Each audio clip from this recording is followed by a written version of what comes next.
You're watching Medically Speaking. Dr. Padma, head of Neuro AIMS, has joined us now. Thank you, ma'am, for taking out some time and speaking to NewsX. So, ma'am, as we were just discussing about brain fog, neuro issues, and related to COVID, help us understand. Let's first of all break it through. Let's talk first of all just about brain fog. We've already discussed the symptoms, what brain fog is, basics covered. But help us understand that if after COVID recovery, I go home and I feel completely okay, but suddenly there is a fatigue. A person can't remember something. Is it possible that they have brain fog? Any medication for the same? If not, what should they do, ma'am? Okay. So I'm sure you understand the same term brain fog. Now, that's a constellation of symptoms and signs. It is loose. In fact, when you say fog, it is as foggy as it sounds because there's no definitive criteria saying that there is sudden paralysis on one side, like you explain a brain attack. Instead, since that group of features which loosely are termed as brain fog will include some memory issues, some confusion, some inability to do the executive functions, which you were doing with so much of velocity and clarity in the past. So the same things, you're unable to do that. Multitasking becomes, a mammoth effort to do it. So that's all loosely, that comes under, brain fog. So that's not sudden. It is something which is evolved, which is something which you pick up over a period of time, which is generally associated with a lot of fatigue. And even a mental fatigue when you have to concentrate and do something, which you have to put in an effort to do the same small things which you were doing with so much of ease in the past. So they don't come suddenly. So whatever comes suddenly after a COVID recovery would indicate something else. Say suddenly if there is a headache, suddenly there is a deficit like a paralysis or a balance or a vision problem, that would indicate, in the long COVID, you have other spectrum of neurological features which have emerged and which are well known, which are listed under the 200 such features which have been recently published in the long COVID, which is because of clots in various, the blood supply systems to the brain, because of the nerves getting involved, which, they're stripped of their coverings, which is, there's several other issues with it. Said that though, the brain fog per se is something which is seen as part and parcel of a continuing fatigue, which is both physical and mental. And the other issue which is also emerged now, Meenakshi, is that there's a whole lot of research which is going on internationally, nationally as well, wherein we are also part of this whole consortium which is looking into, over the period of several months or maybe a couple of years, there is now evidence, and this is again a published literature from UK, which has looked into the brain per se in people who have had COVID, to the same brain imaging which was done pre-COVID, they had COVID and now recovered from COVID and they repeated an MRI. And I've seen that there is atrophy or shrinkage of certain parts of the brain. So along with this, there are a lot of other biomarkers. When you call a biomarker, it is not sine qua non, but it points towards the involvement of certain parts of the brain, which includes, say, spinal fluid, blood, as well as what is called as functional neuroimaging, and doing some battery of tests, looking into the development of dementias, looking into the development of other degenerative diseases of the brains. And this is an ongoing phenomena that they're trying to gain some kind of an insight into what this long COVID is all about. So that's an ongoing research.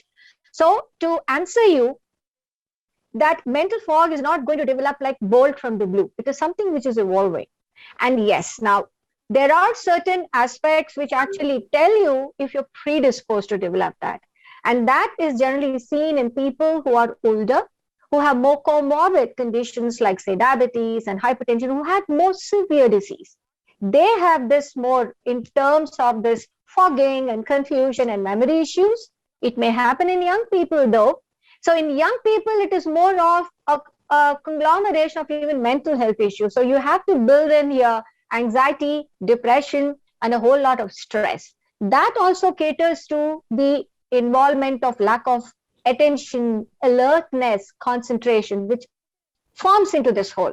Okay, so how do you prevent it? Oh yes, please. So, you can probably try and sort of prevent it. Number one, taking care of the risk factors if there are there. like diabetes and blood, some things. And there are certain biomarkers like B dimer and others, if they're high, then you give these blood thinners for a certain period of time. But other than that, get your immunity up, take a lot of proteins, have your vitamins like vitamin B12, vitamin D, and more importantly, take care of the mental health. So in that part of it, a significant aspect would be to be active both mentally and a sort of graded physical activity. You don't jump into a very, very rigorous physical activity, have a very graded physical activity, but be active both mentally and physically, take care of mental health, get your immunity, take proteins, and take these vitamins. I think this should sort of prevent you or protect you from, further long COVID issues. Right, ma'am, you also spoke about immunity. That, of course, is also linked to vaccination. Yesterday, when we were talking to a team of experts, some of them suggested that they would not tell all their patients who have neurological issues to go ahead and get vaccinated. Stroke patients, others who have some degenerative diseases need to be a little careful and perhaps consult their doctor, the neurologist, before getting the vaccination. Would you agree with that line of thought, or would you suggest just about all your patients, anyone who has even a serious neurological issue, to go ahead and get vaccinated? Yeah, very good question, Meenakshi. And again, the COVID pandemic is a learning curve, and we're still on that learning curve. Nobody knows all the answers yet. So yes, a blanket yes and a blanket no will not be the answer to this. Certainly, if there are an issue and you are under a follow-up of a physician, a neuroscientist, please touch base with your respective doctor to say yes, no, what are the precautions to be taken, pre-vaccination and also post-vaccination, and also the vaccination thing.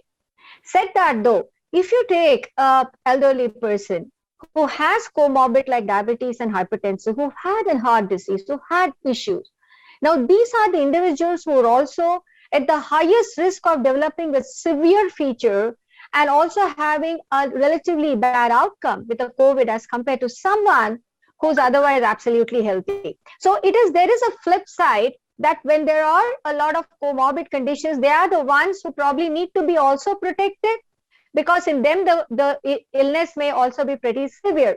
Yeah. Said that though, you must check with your doctor, look at the pros and cons, and I think it's a collective decision. I would certainly advise that you please ask your respective doctors if you have any questions, especially when you're taking any medication, and go ahead with the vaccination.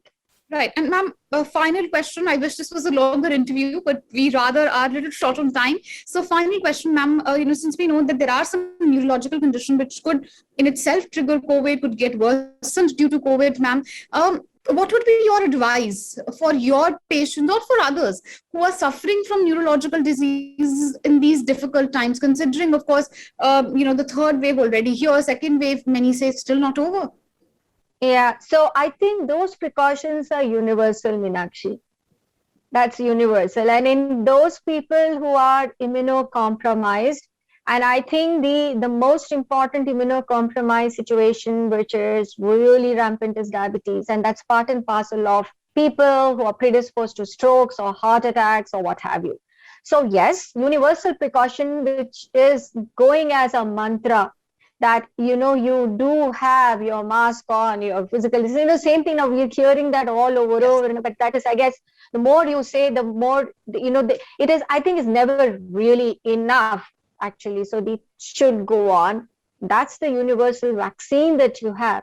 And of course, a vaccination program, as it is evolving, as it is being given out, should trust those programs, which is being given out to you, and come forward and take it. And any doubts that you have, clear it up with your doctor, instead of relying only on some sources which may not be really clarified, or which are not evidence based. Trust your doctor, touch base with your doctor, and they would guide you, and just go ahead with that.